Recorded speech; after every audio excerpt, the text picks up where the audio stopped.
All right, welcome back to the UJ Chevrolet pregame show. Todd Morris with you here on the Bulldog Radio Network. And it's time to sit down with UMS-Wright head football coach Terry Curtis for our pregame interview. And Coach, a 28-14 loss last week in a non-region game against the number one ranked team in 3A, TR Miller, and a game that really got started under some really bad circumstances, and with the TR Miller player getting injured on the opening kickoff. Any update on that young man that you can share with us? Well, I've been over there a couple times this week, earlier in the week, Monday and Tuesday, and man, Ken Lett Jr., a strong kid. He can move his right arm a good bit. He's got some feeling, but he can't move anything else right at this time. I did find out yesterday afternoon that he got admitted to Shepherd. Okay. Which is one of the top rehab places, I guess, in the world.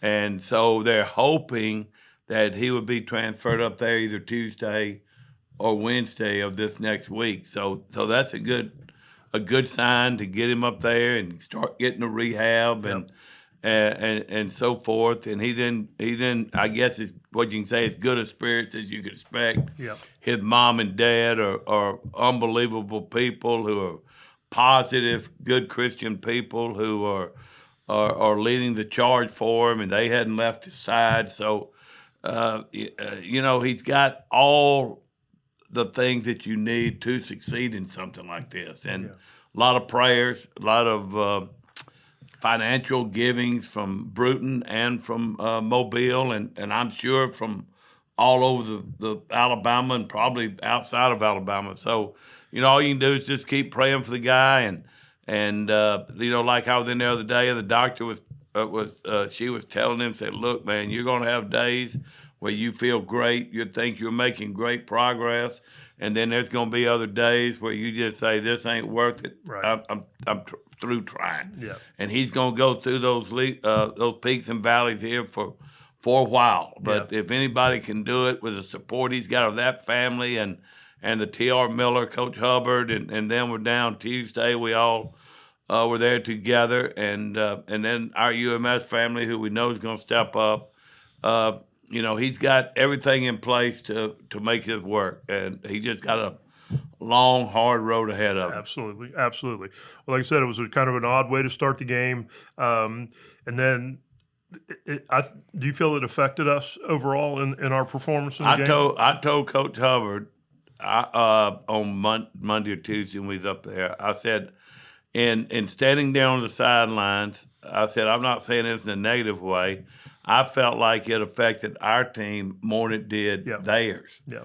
They went back to their sidelines, and you could see just kind of, let's win this for Ken. Let's get, and they kind of, where our people kind of went into a funk for really the rest of the game. They just, even they'd come to the sideline, everything was just quiet the whole game. Now, TR Miller's a good football team. I'm not saying it would have been any different, but we just didn't have that same fire, that same intensity that we got to play with to play against a team like that. And you take a team like TR Miller, who was very talented on both sides of the ball, and the scheme they had.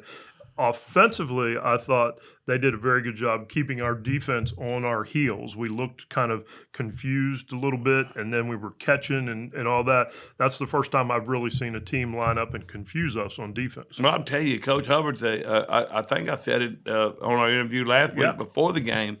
I don't care what class. Brent Hubbard's a good football coach in any class, and he showed that. He had a couple formations that we had not seen, and it took us a while to adjust to it.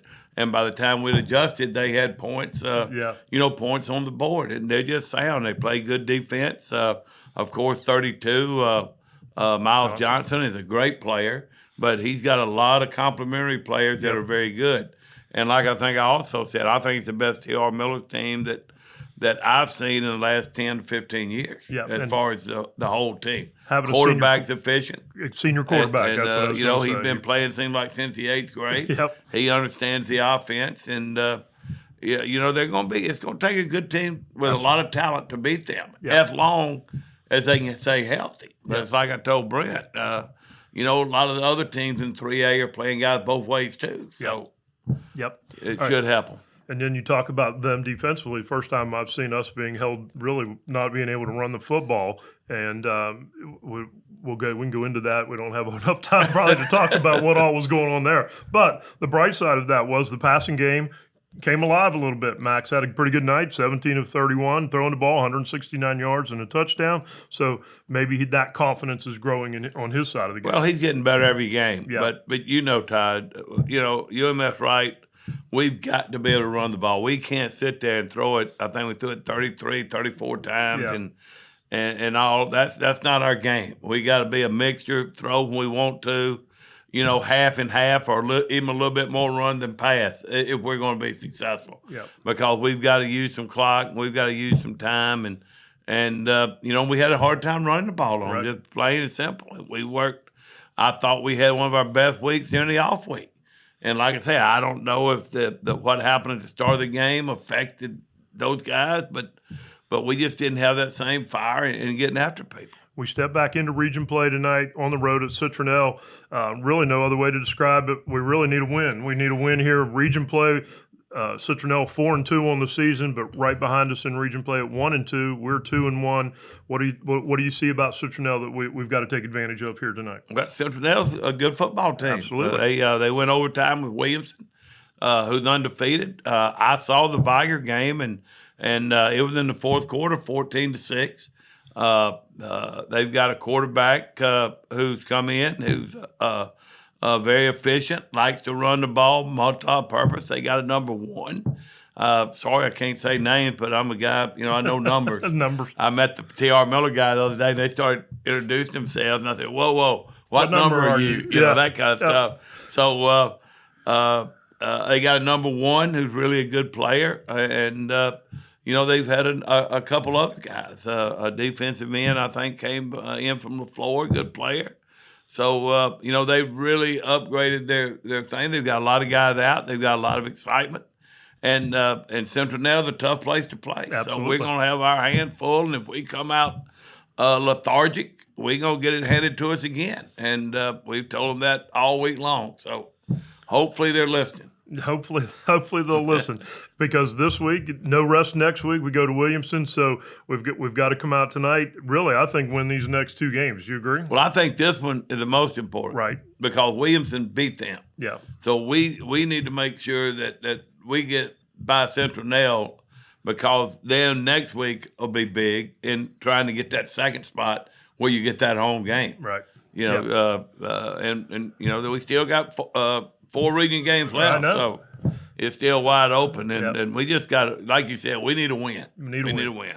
And here it is, October already, and we're talking about playoffs. So, man, it's crazy, isn't it? Flying, don't it? Flying by. All right, Coach, thanks for joining us on the UJ Chevrolet pregame show tonight. Always look forward to hearing from you each and every week. Good luck tonight. Thanks, Ty. All right, we'll be back in just a minute with more of the UJ Chevrolet pregame show right here on the Bulldog Radio Network, Sports Talk 99.5 Mobile, an iHeart radio station.